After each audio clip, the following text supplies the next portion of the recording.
Hey, Greg, why are you coming here looking like that? You know that today is the day of our class reunion, right? Huh? Who is this? This is Jan Witherton. Jan Witherton? Well, this isn't my parents' last name, so I'm sure you won't know who I am. Jan Smith. Oh, Jan Smith, huh? It's been a very long time. But I'm married now, so you can call me by my new last name, Witherton. So if you're talking to me right now after such a long time, that must mean you're here right now at the reunion as well, right? I am, you idiot. Then you shouldn't have to be texting me right now, right? You can come over to me and talk in person. The reason I'm texting you right now is because I don't want to come over to you. Huh? Are you going to tell me that that old heap of garbage truck you showed up in today is yours? That's right, but what does that have to do with anything? Are you serious? My God. I cannot believe you'd show up to your class reunion in a truck like that, still wearing your raggedy work clothes. So that's what all of this is about. Well, before the reunion started, I had a job come up that I needed to be at, so there was no time for me to get changed after my work was done. You didn't change your clothes because you're too poor to have proper clothing, right? What? If I remember correctly, your house is filled with all sorts of old and disgusting furniture because your parents could never afford to get anything new.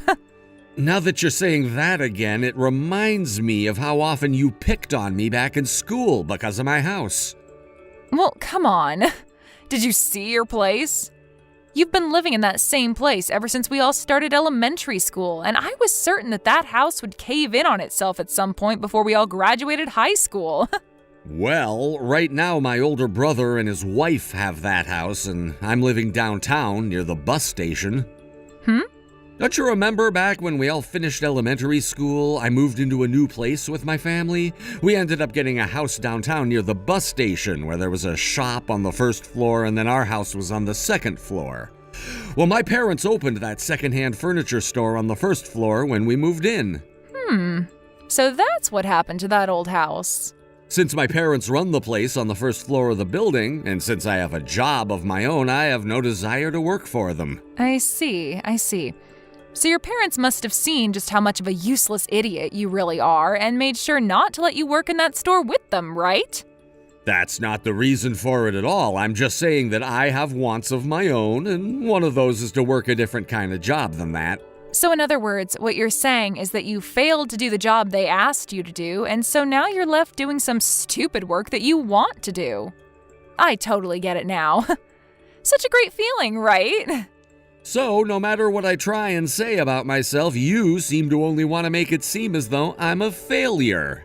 And another thing, it's starting to smell like sweat in here now. It must be a pretty rough life having to work hard for such little income every day, right? I guess life for you is totally different from the life a CEO's wife like me gets to live. You're the wife of a CEO? So your husband runs a company somewhere and you're able to live easily as his wife? That's it. And that really expensive-looking car parked out front is the car that my husband bought for me. It must be crazy to see someone like me living their life on easy mode when you're stuck having to drive a run-down truck like that and work every day in those stinky clothes as a poor person. I can tell that you have no idea what being poor is really like, and that's fine. But I hold a lot of respect for the job I do, and I feel as though the life I have right now doesn't make me a poor person in any way. Really? Even though you just showed up to your class reunion in sweaty work clothes and a falling-apart pickup truck? I only came here today in my work clothes and that truck because I got a job last minute that I needed to go help with. So that has nothing to do with the man I've become. And after I'd finished that job, I didn't have time to head all the way back home to get changed, so that's why I came dressed in my work clothes and everything. And as for the truck and these clothes, they're all from my job. Oh, come on now. What kind of work are you helping with that requires you to have that crappy truck and such smelly clothes? Near the bus station downtown, there's that produce store that happens to be busy every day, right? Well, currently, a friend of mine who's a farmer isn't doing so well, so I went out to his farm to grab the produce he planned to sell today and drove it into town to be placed in that store before coming here. The store is on the way, so I had no problem doing that for him. You can tell me any kind of excuse you'd like. Jan, if all you plan to do is make poor comments about me due to your delusions all day, do you mind just shutting up? Huh? Delusions? I really want to put down my phone now so that I can get back to talking with my old friends, so this is where we'll be ending things. Who cares what you want, you moneyless loser? You're the most disgusting person I've ever come across. What was up with that? You had wanted time to talk to all your old friends today, but now you're sneaking out? Maybe after talking to everyone for a bit, they started to realize just how much of a moneyless loser you really are, and so you snuck away in embarrassment? Well, it's totally okay for you to not come to the after party, all right? If a loser like you had to come to a party with all of us in those sweaty clothes of yours, well, you get what I'm trying to say, right? Well, actually, the only reason I had to leave is that I have some more work to get done now, and so I had no other choice. But if you still want to doubt what I'm saying, go ahead and ask some of the people I was talking to, and they'll say the same thing. You actually think I'm going to go check on what's happened to you? I do not have the time to go out asking why a poor person like you had to leave the party. That's right, but now that we both understand one another, can you stop texting me about this? Huh? I am a bit jealous that you get to be the wife of a CEO and all that, but don't think that means I care to talk with you. And you should be jealous. I'm like a celebrity to all of you guys. Unlike a moneyless loser like you, I live in a completely different world filled with fancy and gorgeous things. And a true celebrity would never care to talk with me the way you are now. Excuse me? To tell it to you straight, you're being indecent. What the hell did you just say? Do you really think you have it in you to be the wife of a CEO? Because a true wife of one would be helping him with his company rather than using his image to boost your own. Let's put it this way, if I was your husband and I was a CEO and all you did as my wife was spend my money and make fun of others, then I'd probably say that I don't need you as my wife anymore. Don't need me? That's right, don't need ya. Right.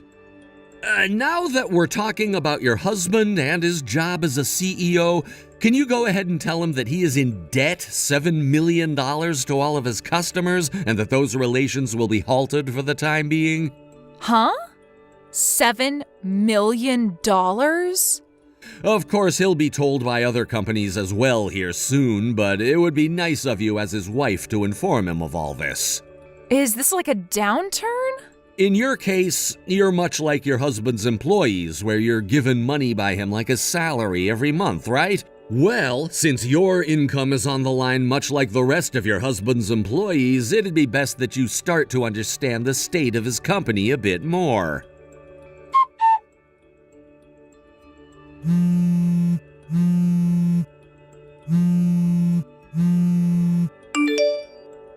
Greg! What the hell does this mean? How are you the #1 customer to my husband's company? So you finally talked with your husband about this? I sure the hell have. Just when I thought you were trying to play games with me by saying all of that about my husband, I went and asked him myself to see what was going on. So you thought that I was just messing around then?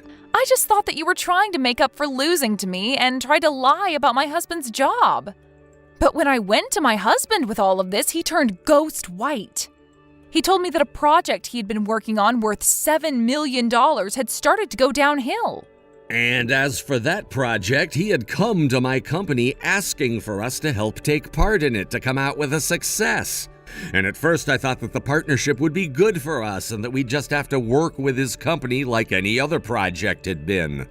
But when I saw the information regarding the project from him, well, let's just say that what he had been wanting was unobtainable and that he was way in over his head.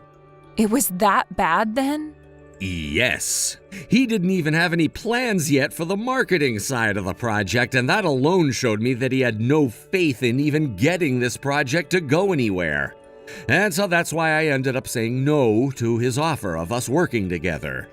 But before I even had the chance to give him my answer, he already had his company working on the project and everything, thinking I'd join in. This should be common sense for anyone, but when someone already starts working on something without even getting notice of their partner's will to work alongside them or not, it's not a good sign for things to come.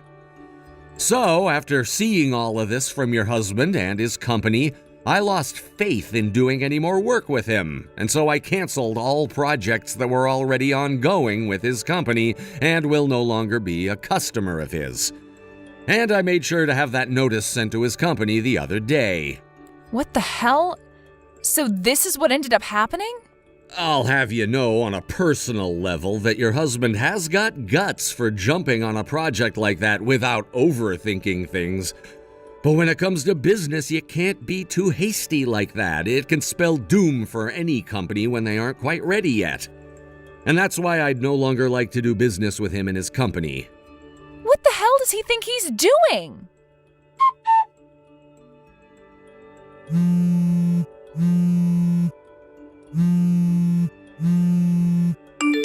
Hey, Greg. You guys, did you all move out of that house? Huh? Oh, geez, it's you again, Mrs. Jan Witherton. It's been, what, half a year now since we last chatted? It's Smith again. Huh? I divorced that man today. His company ended up going bankrupt, so I made sure that he paid for doing something so selfish as losing his company while married to me.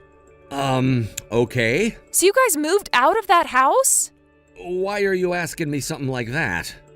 I know that back in elementary school, your family moved downtown and opened up that used furniture store near the station, but now it's gone and has been turned into an apartment building. Well, my parents moved their store, and when they did that, they sold that place to a housing company. Well, I didn't know they were going to tear that place down and turn it into an apartment building, though, so that's news to my ears. Does this mean that you went to our old house and tried looking for me? I sure did, and I thought that it would still be your house, and that's why I came all the way over here looking for you. If you were going to move out of there, you need to tell me that stuff. Why is it important for me to tell you when I'm moving, when you and I have little relation to one another? It's not even like you're close to my parents either. Well, I'm planning on getting married to you soon, so you know better than to leave me in the dark like this. Huh? It looks like a lonely loser like you is finally going to have your chance at getting a wife, right?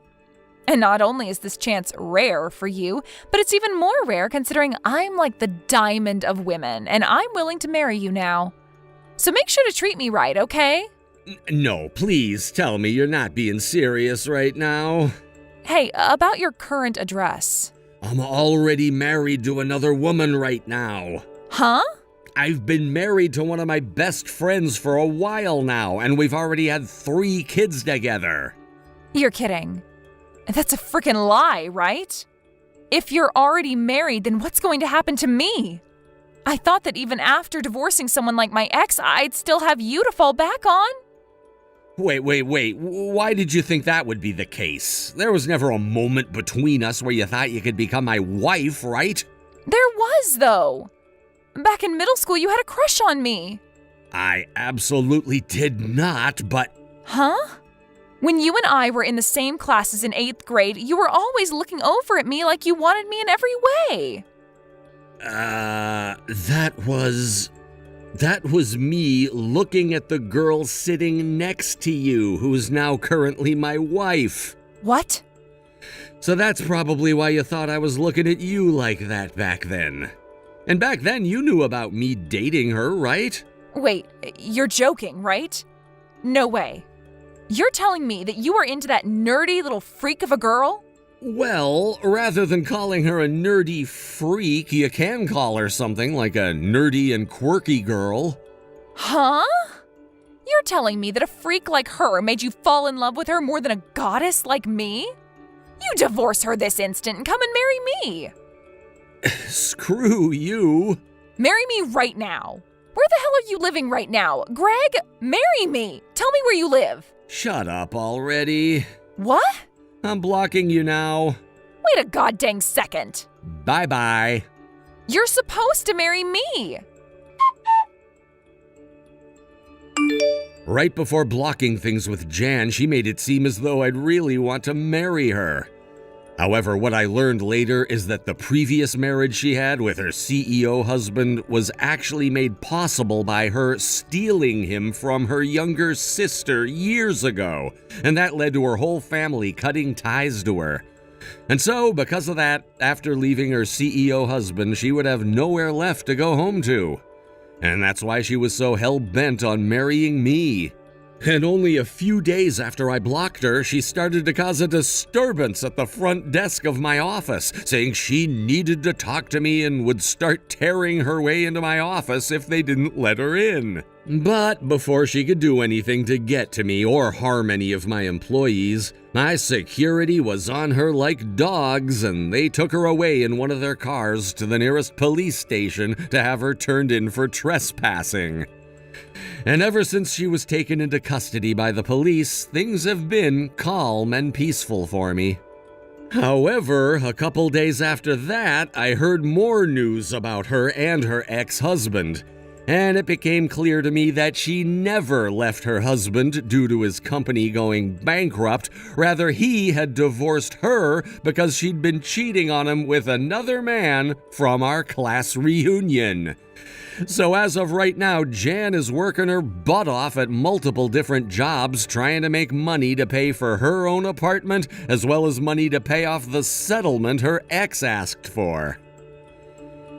Thank you for watching and listening. We hope you enjoyed the video. Don't forget to like this video and subscribe.